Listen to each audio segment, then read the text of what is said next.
So, what are the worst injuries in UFC history? Well, today, guys, on this tier list, we're going to be working that out. I've got fighters all around the screen who have received some of the worst injuries in the UFC, and we're going to drag and drop them into the place where I think they belong on the tier list. S tier, obviously, the worst injuries you could ever get in the UFC, and F tier, much more subtle and minor injuries that weren't really a huge problem after the fight. But anyway, I'm MMA Tizzer. Subscribe if you're new here, leave a like if you enjoyed the video, and let's get right into this. So, let's start off with one of the more recent ones on this tier list.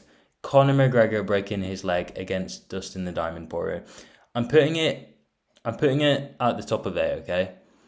Because first of all, it's a very nasty leg break. He had to get a titanium shin bone basically installed, or like a bolt in his leg. So very, very serious. Obviously, that's a huge operation. And number two, he hasn't fought since, and it's been 2 years now nearly. So it clearly sidelined him, and I'm pretty sure he was wanting to stay active in the UFC, or at least he claims he was going to do that. And he hasn't fought since, and it's been about 2 years. So, it clearly affected him. If you've seen the McGregor Forever documentary, you can see how much it really rattled him there. It wasn't very good for his, his mind and his belief in himself. And, we have no guarantees that when he comes back, his leg's ever going to be the same. It might just break again in his next fight after a few leg kicks or a dodgy check. And that's Conor McGregor. Unfortunate injury, looked extremely painful, very hard to watch, and obviously he lost the fight because of it, because he couldn't stand up after it. So that's why he's there. We move on. Jamal Hill against Paul Craig. I'm going to put it in C. He got his arm broken by Paul Craig from bottom with an arm bar. And the reason I'm only putting it in C, although obviously it was a fight-ending injury and quite a serious one, is because Jamal Hill was quite young, and it seemed to not affect him that much, it wasn't a McGregor scenario where he took ages off. He was back within no time, and he's champion already, and it was only a few years ago. So, he bounced back. It doesn't affect him too much. His arm doesn't seem to have any problems anymore. It seems to have fully healed. He must be fit and healthy, and he's absolutely fine now from what we've seen. There doesn't seem to be any issues with the arm now, and it was just a minor setback for him, and he healed up. And he seems to be totally fine now, but obviously, it's annoying to lose to Paul Craig like that. But that's kind of, what he's going for with his submission game. So that's why he's there. Obviously, if he was sidelined for a lot longer, it would have been more severe and he'd been out. He'd be up the tier list, but for now, he stays there. We move on. Joanna Jędrzejczyk, basically her head injuries when she fought. I'm putting it on C tier because that's just CTE. And then, if someone said to you, describe CTE, or draw a photo of CTE, you'd draw that picture, wouldn't you? Because, look, obviously that is terrible, terrible damage she's absorbing there. Really, really bad for you, them head lacerations. And can't be good for your brain at all. It's definitely not good for your brain. So it's probably gonna do more long-term damage. In fact, we're moving it up because the broken arm's healed, okay? That's done. The broken arm's fine off Jamal Hill. That head, you can't heal your brain damage, you know what I mean? So, that's long-lasting damage. She had to have a long layoff after that because of the medical rules, but she's B tier, took a massive beating, and it swelled on her brain and stuff. So crazy, very, really hard to look at, and I hope it doesn't really affect her, but I'm not so sure if it won't. We move on. John Jones's toe. The reason I'm putting John Jones's toe in B tier and not lower, because obviously I know it's just a broken toe against Chael Sonnen, is because the injury still bothers him to this day. Jamal Hill, his arm is fine, it doesn't bother him. John Jones's toe is completely destroyed. It will never be fixed. He can't fix it. I'm sure he's tried to fix it, seeing as the injury was sustained nearly a decade ago, or roughly a decade ago, and he can't. It's completely damaged. The toe will never be the same. So every time he looks down at his feet in the morning, he's got to think of the time where Chael Sonnen broke his toe somehow in their fight, which he absolutely dominated Chael in. So that's why it's there. Obviously, still bothering him to this day. Long-term injury. Is it a severe injury? No, but I can imagine it's very annoying having to walk around with a damaged toe all the time. We move on. Tom Aspinall basically blowing his knee out fighting Curtis Blades. He's going in A tier with Conor. This really did sideline him. He's coming back now, but it's been a year. So put him out for a year. And also it was built up damage because he always knew he had a problem with his knee, but he never did surgery because he knew he'd have to have a layoff after surgery. And then it finally crept up on him, and not having surgery basically got revenge on him, and his knee blew out in the first 20 seconds of their fight. So obviously derailed him a little bit. I can imagine it knocked his confidence because, you know, he was a very hyped prospect, still is. And obviously your knee is a very bad place to get injured in the UFC because first, you know, you've got to move around a lot in the UFC. You've got footwork, you've got to wrestle, so you're going to be putting a lot of weight on your knees. So all I can pray is that Tom Aspinall, his knee is fine now, and he can put weight on it, a lot of weight on it, because, you know, he's going to be wrestling dudes who are really heavy. So it's going to be taking a lot of pressure and weight. And I hope he's fit and healthy and he gets back in there as soon as possible. And I hope his fight with Marcin Tybura, he doesn't injure his knee again or his leg. And that's why he's there. Sidelined his career. You know, he was on a very forward trajectory, and it kind of derailed the hype temporarily. But, you know, the train is back on the tracks. We're full steam ahead on the Marcin Tybura fight. Let's go. Moving on, Jiří Procházka. It's going in at A, top of A, because the reason it's going in top of A is because he had the belt, okay?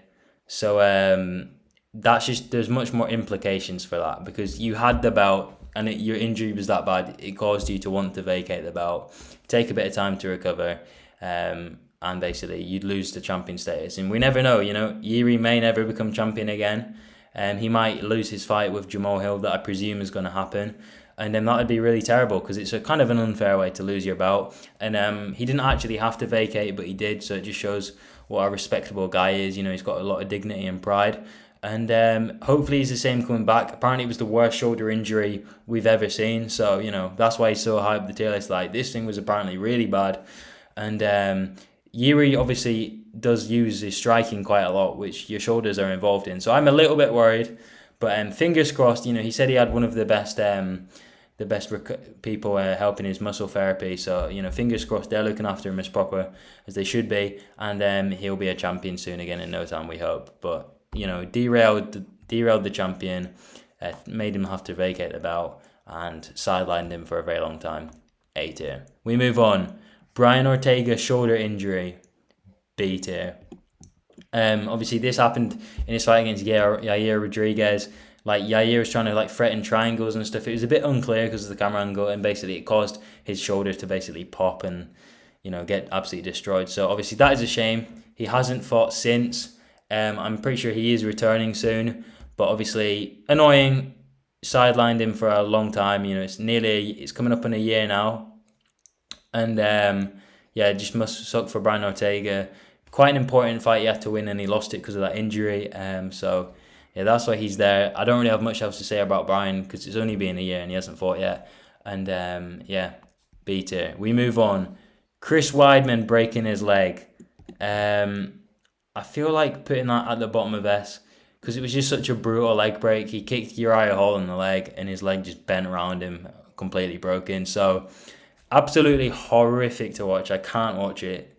Must be so immensely painful. You know, just awful to have an injury like that. Probably the worst injury you can get in the UFC. And yeah, that's why he's in S tier. And obviously he got cursed when Anderson Silva broke his leg kicking him. So it clearly carries through fighters. So Uriah Hall better be very careful. That's all I got to say. Because if the curse is real, he's next. So bro, never throw a leg kick again. Because you never know what will happen. But terrible comeback fight, break your leg like that, sidelines you for ages. He's quite old as well, so I imagine his healing capabilities have slowed down considerably. And yeah, that's why he's in S tier. We move on. Anderson Silva breaking his leg. I don't know, I said leg. Surprise, surprise, he's also in S tier. Brutal leg break against Chris. Probably one of the, that was, the latter end of his prime. So definitely derailed him, slowed him down, knocked his confidence, I imagine. Caused a long layoff, and obviously that doesn't help when you're trying to be the best in the world. That significantly damages it, and obviously it could have been a reason why he was never really the same after that. Has some questionable losses that Prime Silver would have definitely won. So yeah, he's going there. Kind of signified the end of his career in some ways, but anyway, we move on. Jared Cannonier breaking his arm against Robert Whittaker. It's going in D tier, because it really wasn't that severe. I know obviously it was like a broken arm, but clearly isn't bothering him anymore, and he fought on. So he's, as far as I'm aware, he's basically, him and Joanna are the only fighters that fought on with their injuries, who actually had it inside the octagon. So yeah, that's why he's there. He lost the fight, but he didn't do too terrible considering one of his arms wasn't working and it was completely broken. We move on. Alistair Overeem basically losing the top half of his lip against Jairzinho Rozenstruik. This is such an annoying one for Alistair because he had like 3 seconds left in the round and he gets his mouth half his mouth knocked out, which is just, I can imagine you must be so mad, just wishing, oh, why didn't I just do nothing for the last 5 seconds? But it's awful injury to look at.